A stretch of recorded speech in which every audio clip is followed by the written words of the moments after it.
Hello friends, welcome to AKS. Today we are discussing about the Space Odyssey, that is the journey of our space program from 1960s till date, and what are the future prospects and future endeavors of our Indian space program. We will be looking into this. We have started space program in India. See, as a part of science and technology series, we have started space now. We have already discussed biotechnology. As a part of space, we have made one video introduction to space technology. So in that, what is the weightage of space technology in the exams? What is the weightage in prelims and mains, and different questions asked in mains we have discussed in that. So as a part of space technology, we have started with the genesis of Indian space program. In that, first we have discussed how did our space research started in 1960s. What is the contribution of Dr. Vikram Sarabhai? Department of Atomic Energy formed in INCOSPAR and after effects. And what was the world scenario at that point of time, that is in 1960s? What were the earliest experiments like Tipu Sultan using rockets, etc.? And what do you mean by Congreve rockets? We have discussed this in this video.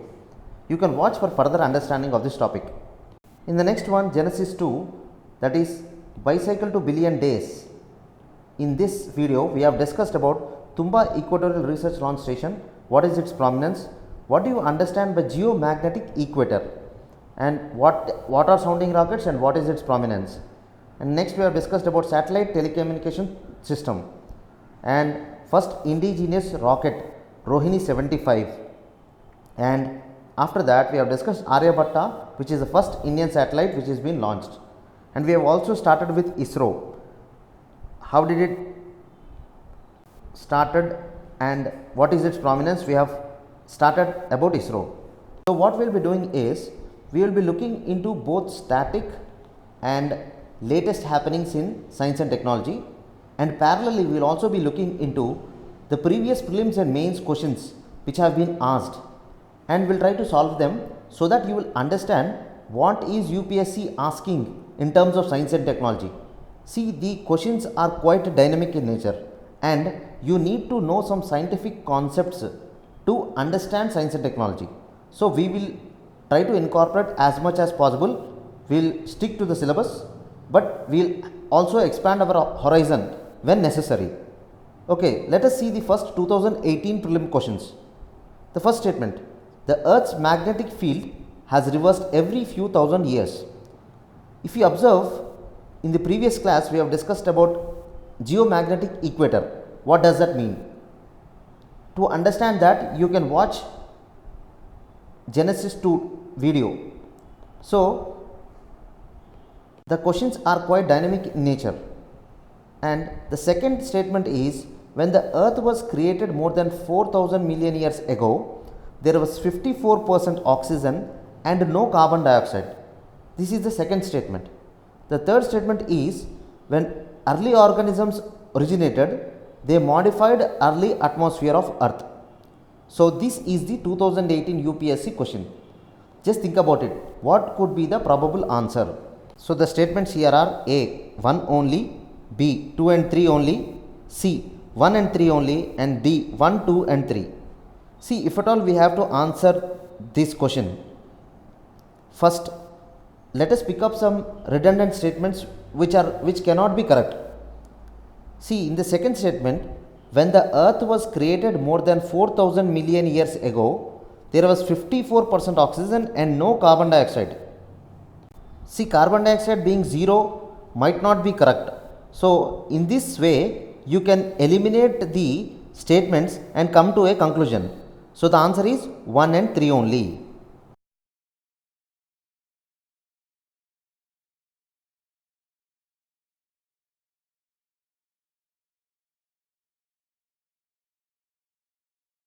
So this is the organization structure. See, when we are discussing about ISRO, Department of Atomic Energy, Department of Space, we need to understand that there are some organizations which come under some department and they come under some ministry. Such kind of questions have been asked before in the UPSC prelims. So we will just have a overlook on what departments and what organizations come under what departments. So first, Prime Minister is the head of this. Department of Space. Okay, you have organizations like PRL. Yesterday we have discussed about Physical Research Laboratory, which was established by Vikram Sarabhai in 1947.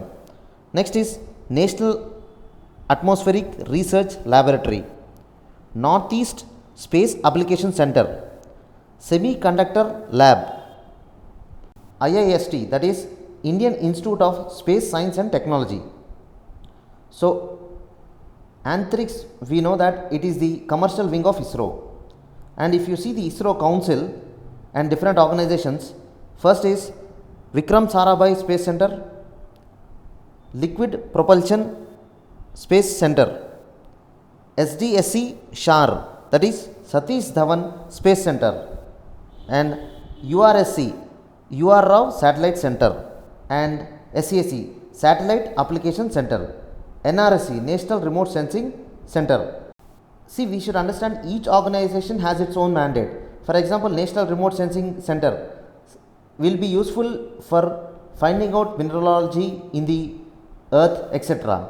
Okay, next is Human Spaceflight Center, HSFC. And if you come into the next one, IPRC, ISRO Propulsion Complex, IISU, ISRO Inertial System, DECU, Development and Education Commission, MCF, Master Control Facility, ISTRAC, ISRO Telemetry Tracking and Command Center, LEOS, Laboratory for Electro-Optic System, IIRS, Indian Institute of Remote Sensing.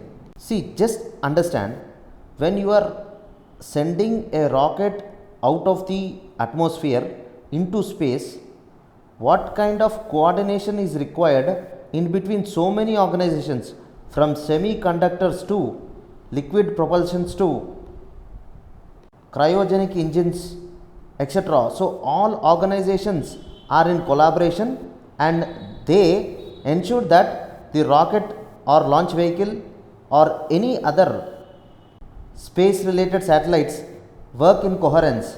So this is the organizational structure. Just you can remember the organizations and which come under Department of Space. See, ISRO continues to strive towards self-reliance and capability to launch and build communication satellites. See, indigenization is very important for any country. For example, God forbid we have a war with Pakistan. See, if we are using GPS, global positioning systems, and we have already had an issue with this. See, we want to attack Pakistan in some particular area where the terrorists are hiding. In that case, we need perfect precision point, and GPS does not give perfect position point in terms of military. So, if we are able to create our own indigenization communication satellites, then we will be able to identify them and attack them with precision. So, self-reliance, that is indigenization, is very important for us. And moreover, we have proved our capability with ASAT, Chandrayaan, Mangalyaan, etc. So ISRO is growing by leaps and bounds, and now we are looking into the history of how our Indian space program evolved. So we will be dealing with major milestones, and we will be discussing about different topics like what are the different types of orbits, what are different types of satellites, what are launch vehicles, important orbit satellites and launch vehicles. We will be discussing in detail later, but we are discussing about major milestones. As a part of it, we are looking into ISRO and its capability. Now, in 1975 to 76, ISRO and NASA have developed means of using space communication system for broadcasting. So this resulted in creation of SITE. See, 1975 to 76, there was a dire need for us to educate our masses. Okay, so we have come out with SITE, that is Satellite Instructional Television Experiment. This was in use for satellite broadcasting to educate the masses. SITE was hailed as the largest social experiment. So with one experiment, we were able to educate our masses through television and broadcasting. So in 1977 to 79, the next step is STEP, that is Joint Program of ISRO and Post and Telegraph Department. It was used as telecommunication experiment. So we were going step by step and were increasing our potential as an Indian space program. So we have next launched Bhaskara 1, which was the first experiment remote sensing satellite built and launched. So in the next stage, we have started experimental launch of Gslv 3 satellite launch vehicle 3 with Rohini technology. We have discussed what is Rohini technology. So first was unsuccessful, but the second one was extremely successful. Next, in 1981, Apple, that is Ariane passenger payload experiment, has brought in experimental geostationary communication satellite. That is, this Apple has become the front runner for future communication satellites. So whatever communication satellites we are sending now, Apple was the base for it. So next we are discussing about INSAT 1A, which was launched on 1982. INSAT 1A were used for three purposes. First was communication, second were for broadcasting, and third was for meteorology. See, when we are discussing about launch vehicles, orbits and satellites, we will discuss each one of them in detail, but for time being we are just discussing the milestones. Okay, in 1984, as we know, Rakesh Sharma was the first Indian to go to space. Now with the help of Gaganyaan, we want to send our crew with our own indigenous rocket. And the next step in our Indian space program is first operational Indian remote sensing satellite IRS-1A was launched in 1988. Here is the picture of Rakesh Sharma. As we are discussing Indian remote sensing, let us solve a question here. With reference to IRNSS system, consider the following statements. This was asked by UPSC in 2018. What is IRNSS? Indian Regional Navigation Satellite System. So the first statement is IRNSS has 3 satellites in geostationary orbit and 4 satellites in geosynchronous orbit. First statement. Second is IRNSS covers entire India and about 5,500 square kilometers beyond its orbit. The third statement is India will have its own satellite navigation system with full global coverage by middle of 2019. So this is the question. Let us see the options. 1 only, 1 and 2 only, 2 and 3 only, and none of the above. So if we look into different navigation systems like GPS, GLONASS, etc., this question was asked. So let us try to answer. See this third statement. India will have its own satellite navigation system with full global coverage by middle of 2019. See, GPS and GLONASS are some of the only things wherein they have global coverage. India does not have full global coverage and we are not aiming to. Our is only 1500 kilometers. And the second statement, if you see, IRNS covers entire India. Yes, that is true, but and about 5,500 square kilometers beyond its orbit. That is wrong. So the only statement which is correct is 1 only. That is IRNS has 3 satellites in geostationary orbit and 4 satellites in geosynchronous orbit. See, when we are discussing orbits, we will discuss about geostationary, geosynchronous, polar synchronous, sun synchronous, etc. And when we are discussing navigation, we will look into IRNS's complete detail. Okay. So coming back, in 1987, first development of ASLV, Augmented Satellite Launch Vehicle, was started. This was a bigger version than SLV 3, and launch of first operational IRS-1A was launched in 1988, and the second development launch vehicle was done by PSLV, Polar Satellite Launch Vehicle. See, we will look into when we are discussing launch vehicles, what is SLV, ASLV PSLV, GSLV, now GSLV Mark 3, etc. in complete detail. Okay. So next launch vehicle was Gslv D1, which took off from Sriharikota. It was for geosynchronous communication satellites.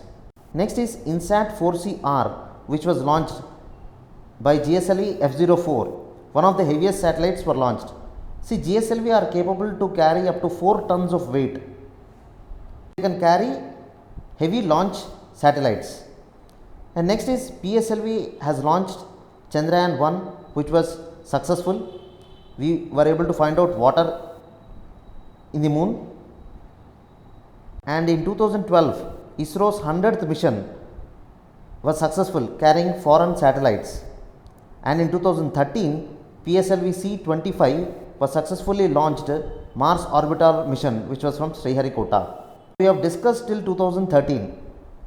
See, in the next 5 years, we had a lot of happenings in space technology. When we are discussing different topics, we will include them accordingly. On this note, thank you very much.